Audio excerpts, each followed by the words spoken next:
పసిబిడ్డ అంటే ఇంట్లో అందరికీ పంచప్రాణాలే. ఆ చిన్నారులు నవ్వుతూ తుళ్ళుతూ ఇల్లంతా సందడి చేస్తూ ఉంటే ఆ సంతోషానికి అవధులు ఉండవు. మరి అందరినీ ఆనందంలో ముంచెత్తే ఆ పసిబిడ్డ ఉన్నట్టుండి ఏడుస్తూ నొప్పితోనో బాధతోనో మెలికలు తిరిగిపోతూ ఉంటే ఆ కుటుంబం అంతా కంపించిపోతుంది. తమ పాపాయికి ఏమైందో ఏమోనన్న కంగారు ఆతృత తల్లిదండ్రులని ఒక చోట నిలవనీయదు. పసిపిల్లల్లో కనిపించే కొన్ని రకాల సమస్యలు కొన్నిసార్లు చాలా ప్రమాదకరంగా ఉంటాయి. వాటిని త్వరగా గుర్తించడంతో పాటు వేగంగా చికిత్సను అందించాల్సి ఉంటుంది. పిల్లల్లో కనిపించే అత్యవసర పరిస్థితుల గురించి డాక్టర్ని అడిగి ఇప్పుడు తెలుసుకుందాం.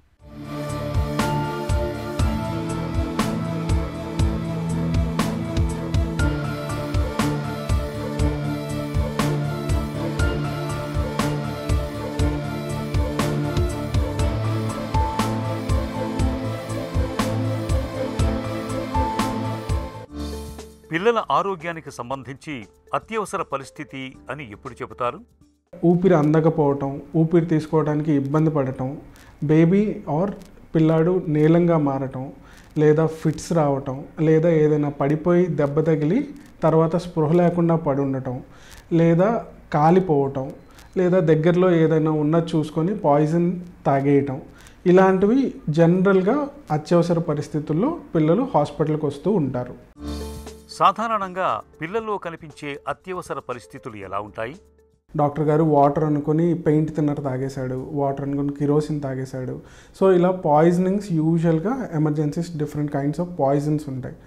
లేదా చేతులు కాల్చుకొని వచ్చేసాడు, ఒళ్ళు కాలిపోయి వచ్చేసింది, ఫిట్స్ వచ్చాయండి, పడుకుని ఉన్నాడు, సడన్గా లేచేటప్పటికి ఫిట్స్ ఉన్నాయి, లేదా లేవట్లేదు, ఆయాసంగా ఉంది, ఊపిరి తీసుకోలేకపోతున్నాడు, సడన్గా షాక్ అంటాం. షాక్ అంటే బాడీలో శరీరానికి ఆక్సిజన్ సరిగ్గా అందకపోవటం. సో అది దేనివల్ల, గుండె ప్రాబ్లం వల్ల అవ్వచ్చు, ఊపిరితిత్తుల ప్రాబ్లం వల్ల అవ్వచ్చు. సో అలాంటి షాక్ స్టేట్. లేదా పిల్లల్లో గుండె జబ్బు ఉన్న వాళ్ళల్లో గుండె కొట్టుకునే విధానం మారిపోతుంది, దాన్నే ఎరిథమియాస్ అంటాము. సో అలా ఎరిథమియాస్. లేదా ఇంకొంతమంది పిల్లలు నోట్లో ఏదో పెట్టేసుకున్నాడు, శ్వాసకోశంలో ఏదైనా తినేటప్పుడు ఇరుక్కుపోయింది, ఆయాసపడుతున్నాడు, నీలంగా మారిపోతున్నాడని, దాన్నే చోకింగ్ అంటాం, లేదా ఫారెన్ బాడీ ఆస్పిరేషన్ అంటాం. సో ఇలాంటివి యూజువల్గా మనకి పిల్లల్లో ఎమర్జెన్సీస్ కింద ప్రజెంట్ అవుతూ ఉంటారు. శ్వాస వ్యవస్థలో తలెత్తే అత్యవసర పరిస్థితులకు చికిత్స ఎలా ఉంటుంది? ఊపిరి తీసుకోవడానికి ఎగశ్వాస అంటాం. అంటే ఊపిరి తీసుకునేదానికన్నా, సాధారణంగా ఊపిరి తీసుకునే రేట్ కన్నా కొంచెం ఎక్కువసార్లు ఊపిరి తీసుకుంటూ ఉంటారు.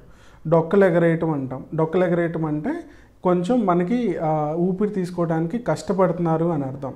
దాంతోపాటు పిల్లి కూతలు అధికంగా వినిపించటం, ఇంకా బేబీ ఎక్కువ ఆక్సిజన్ లెవెల్ సరిగ్గా అందక ఎక్కువగా పడుకోవడానికి ప్రిఫరెన్స్ ఇవ్వటం, ఇవన్నీ రెస్పిరేటరీ ఎమర్జెన్సీస్ కింద మనకు కనపడుతూ ఉంటాయి. ఇది అనేక రకమైన జబ్బుల్లాగా వస్తూ ఉంటుంది. పిల్లల్లో ముఖ్యంగా ఆస్తమా జబ్బులో, లేదా బ్రాంకియలైటిస్ అంటాం. బ్రాంకియలైటిస్ అంటే శ్వాసకోశానికి వచ్చే ఇన్ఫెక్షన్. సో బ్రాంకియలైటిస్లో, లేదా క్రూప్ అంటాం.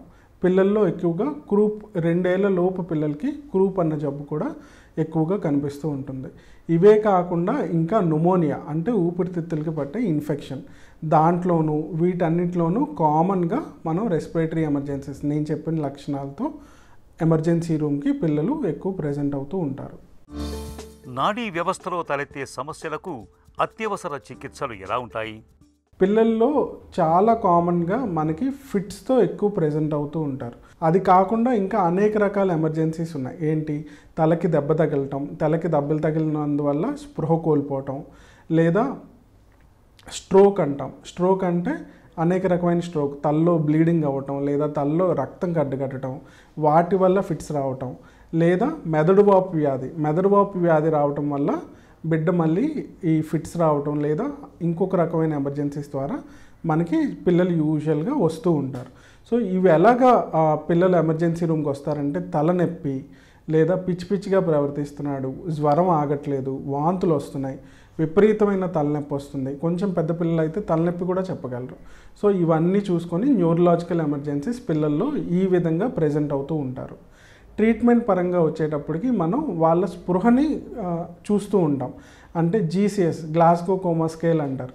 అది ఎంత రేట్లో ఉంది, అది బాగానే ఉందా, ఫిట్స్కి ట్రీట్మెంట్ ఇస్తాము, మెదడు వాపు అయితే మెదడు వాపుకి కావాల్సిన ట్రీట్మెంట్ ఇస్తాము, లేదా బ్రెయిన్లో ప్రెషర్ తగ్గడానికి ఒక ఇంజెక్షన్ ఉంటుంది, ఆ ఇంజెక్షన్ ఇస్తాము.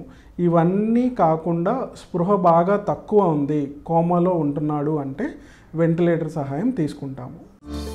జీర్ణమండలంలో తలెత్తే అత్యవసర పరిస్థితులకు చికిత్స ఎలా ఉంటుంది? పిల్లలకి విపరీతమైన వాంతులు అయిపోతూ ఉంటాయి, ఆగకుండా వాంతులు అవుతుంటాయి. కొంతమందికి గ్రీన్ కలర్లో వామిటింగ్ అవుతూ ఉంటుంది.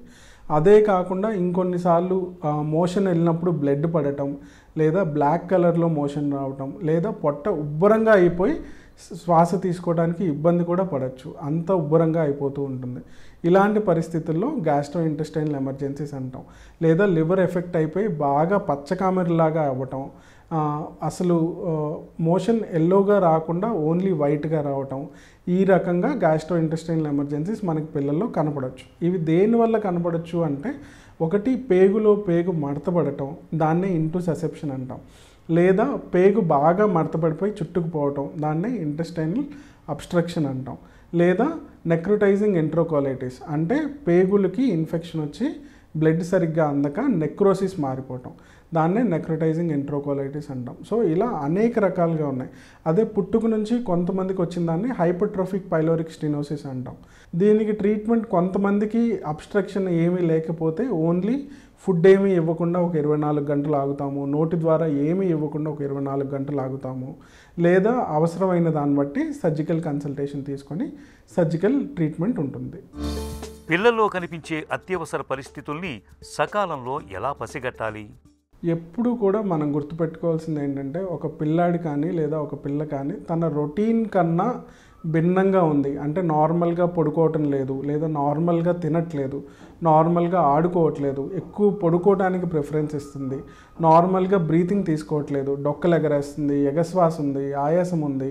సో ఇవన్నీ ఎప్పుడైతే అబ్నార్మల్గా ఉన్నాయో, నార్మల్సీకి కొంచెం డిఫరెంట్గా ఉందో పేరెంట్స్ ఎప్పుడు కొంచెం గమనిస్తూ ఉండాలి. లేదా ఫిట్స్ వస్తున్నాయా, ఎక్కువ పడుకుని ఉండిపోతున్నారా, దాన్నే డ్రౌజీనెస్ అంటాం. అలాంటప్పుడు ఎప్పుడు కూడా పేరెంట్స్ జాగ్రత్తగా ఉండాలి, అప్రమత్తంగా ఉండాలి. వెంటనే కుదిరితే దగ్గరలో ఉన్న డాక్టర్స్కి కన్సల్ట్ చేయాలి.